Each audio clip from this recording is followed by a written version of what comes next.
Big TV భక్తి సమాచారం WhatsApp ఛానల్లో జాయిన్ అవ్వండి. అన్ని విశేషాలు ఎప్పటికప్పుడు తెలుసుకోండి.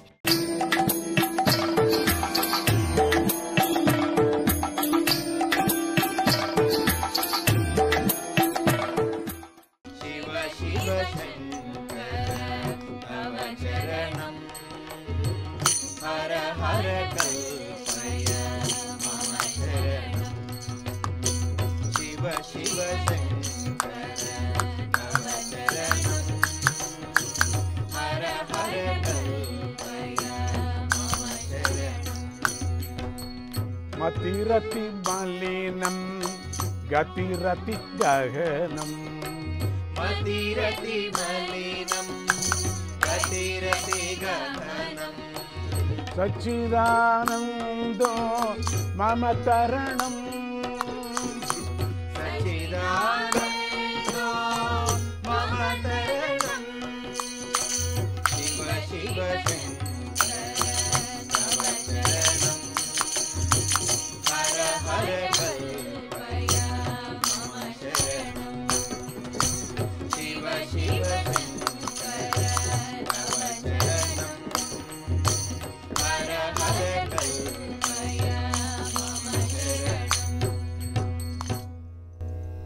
ఆ స్తుతికి శివుడెంతో సంతోషించి వరం కోరుకోమన్నాడు. అప్పుడు పరాశరుడు, దేవదేవ మహాదేవా గంగాలులిత మూర్ధజ దేవాదేవ మహాదేవా గంగాలులిత మూర్ధజ శశాంకరేక సంయుక్త శశాంకరేక సంయుక్త జటా భారత్ బాసుర జటా భారతి బాసుర పార్వతీ దత్త దేహార్త కామకలాంగ నాశన కామకాలాంగనాశన భక్త చిత్తాద్రి వజ్రాభ భక్త చిత్తాద్రి వజ్రాభ సచిదానంద వల్లభ సచిదానంద వల్లభ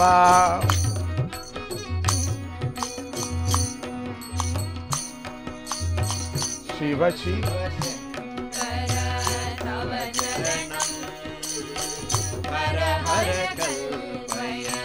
మమ శరణం. పరమేశ్వర, నాకు మహాతపస్వి యోగపుంగవుడు, కీర్తిమంతుడు, వేద విభాగం చేయగలిగిన వాడు, కాంతిమంతుడు, బ్రహ్మవేత్త, కరుణాశీలి అయిన పుత్రుని అనుగ్రహించు అని ప్రార్థించాడు. విష్ణు అంశంతో ఉండలా అని ప్రార్థన చేశాడు. శివుడు ప్రసన్నుడై, పరాశర, త్వరలోనే నీకు మంచి పుత్రుడు పుడతాడు. అతడు నువ్వు కోరిన గుణాలన్నీ కలిగి ఉంటాడు అన్నాడు. తర్వాత పరాశరుడు శివుడికి నమస్కరించి అక్కడి నుండి తీర్థయాత్రలకు బయలుదేరాడు. అలా తీర్థయాత్రలు చేస్తూ యమునా నది సమీపానికి వచ్చాడు. ఆ సమయానికి దాశరాజ భోజనం చేస్తున్నాడు. వెంటనే నది దాటించకపోతే మహర్షి శపిస్తాడని భయపడి తన కూతురైన సత్యవతిని పడవ నడపడమని పంపించాడు. అవతల దాటించాలా, మహాముని వచ్చాడు. ఆయన మహాకోపిష్టి, చూస్తూ ఉండగానే శాపగ్రస్తులు అయిపోతాం మనం. అందుకని నీకు తెలుసు కదా పడవ నడిపేది, సత్యవతి వెళ్ళి నువ్వు అవతల ఒడ్డుకు చేర్చున్నా అని చెప్పాడు. సత్యవతికి యోజనగంధి, మత్స్యగంధి అనే పేర్లున్నాయి. అంటే పడవలో ప్రయాణిస్తున్న పరాశరుణ్ణి సత్యవతి యొక్క సౌందర్యం ఆకర్షించింది. ఆయన ప్రయాణం చేస్తుంటే సత్యవతిని చూసి చాలా సంతోషపడ్డాడు. అప్పుడు ఆయన శివ సంకల్పానుసారం తనకు పుత్రుడు జన్మించే సమయం ఆసన్నమైందని తెలుసుకొని సత్యవతిని ఆతుర వివాహం చేసుకుని పుత్రుణ్ణి కనవలసిందిగా కోరాడు. ఆతుర వివాహం అప్పటికప్పటికే గంధర్వ వివాహానికన్నా పెద్దది ఆతుర వివాహం అని. ఆతుర వివాహం చేసుకున్నాడు దేవతల సాక్షిగా. ఇప్పుడే నువ్వు కొడుకుని ఇప్పుడిప్పుడే కను అనేశాడు. అందుకు సత్యవతీదేవి తన కన్యత్వం పోరాదని షరతు పెట్టింది.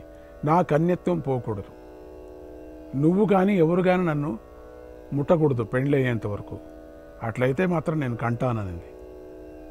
అప్పుడు పరాశర మహర్షి తన తపశక్తి ప్రభావం వల్ల సత్యవతీదేవికి కన్యత్వం పోదని, ముందు రోజులలో గొప్ప చక్రవర్తితో వివాహం కూడా జరుగుతుందని చెప్పి అభయమిచ్చాడు. నీకు చక్రవర్తితో పెళ్లి జరుగుతుంది, నీ కన్యత్వం పోదు. ఈ ఘట్టంలో పరాశరుడు శక్తి ఎంత గొప్పదో మనకు అర్థమవుతుంది.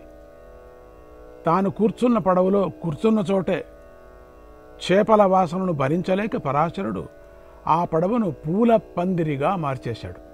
అక్కడ ఒక ద్వీపమే సృష్టించబడింది కూడా. మొత్తం ఒక ద్వీపాన్ని సృష్టించాడు. క్షణాల్లో చుట్టూ పరిసరాలు మారిపోయాయి కూడా. సత్యవతికి పరాశరుడికి చాలా ఆహ్లాదాన్ని కలిగించాయి.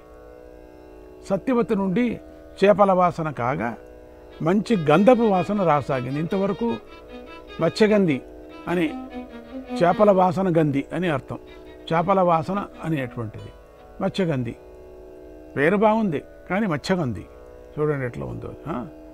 దాశరాజు కూతురు కదా కాక ఒక మునికన్యలా కనిపించింది ఆవిడ. పరాశరుడికి మహావిష్ణువు అవతరించటానికి ఇది సరియైన సమయమని తోచింది. అక్కడ మహావిష్ణువు రూపంతోనే అవతరిస్తున్నాడు. తనను నిమిత్తంగా చేసుకొని మహావిష్ణువు వేదధర్మాన్ని వేద వాగ్మయాన్ని రక్షించడానికి అవతరించబోతున్నాడని చాలా సంతోషించాడు. ఆ క్షణంలో పరాశరుడి తపోయోగ దృష్టి సత్యవతిపై పడింది. చూస్తూనే ఉన్నాడు. క్షణాల్లో సత్యవతీదేవి మహావిష్ణువు సద్యోజాతుడిగా అవతరించాడు. చేతిలో పడ్డాడు. బ్రాహ్మణానాం సురాణాంచ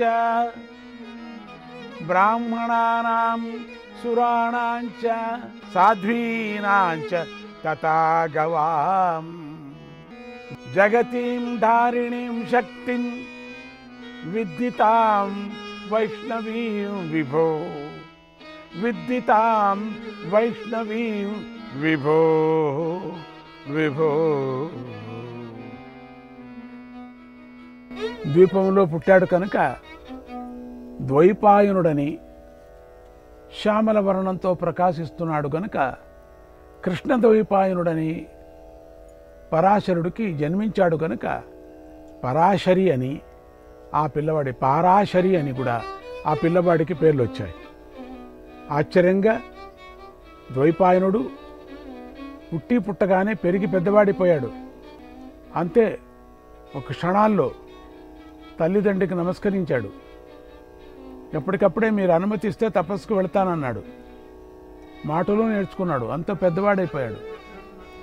అప్పుడు పరాశరుడు అనుమతించాడు. అతడు తపస్సు చేసి వేద విభాగం చేసి వేదవ్యాసుడని ప్రసిద్ధి పొందాడు. ఇటు పరాశరుడు సత్యవతీదేవిని ఆశీర్వదించి భగవత్ సంకల్పానికి ఉపయోగపడినందుకు నీకు అంతా మంచే జరుగుతుంది అని చెప్పి వెళ్ళిపోయాడు. సత్యవతికి పరాశరుడి కృప వల్ల జరిగినదంతా కలలా తోచింది తప్ప సత్యం అనిపించలేదు. కలలాగా అయిపోయింది.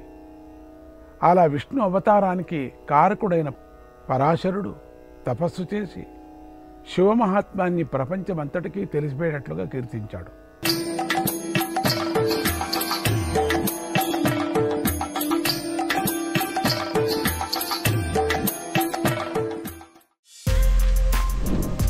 For more videos like this, subscribe Big TV channel.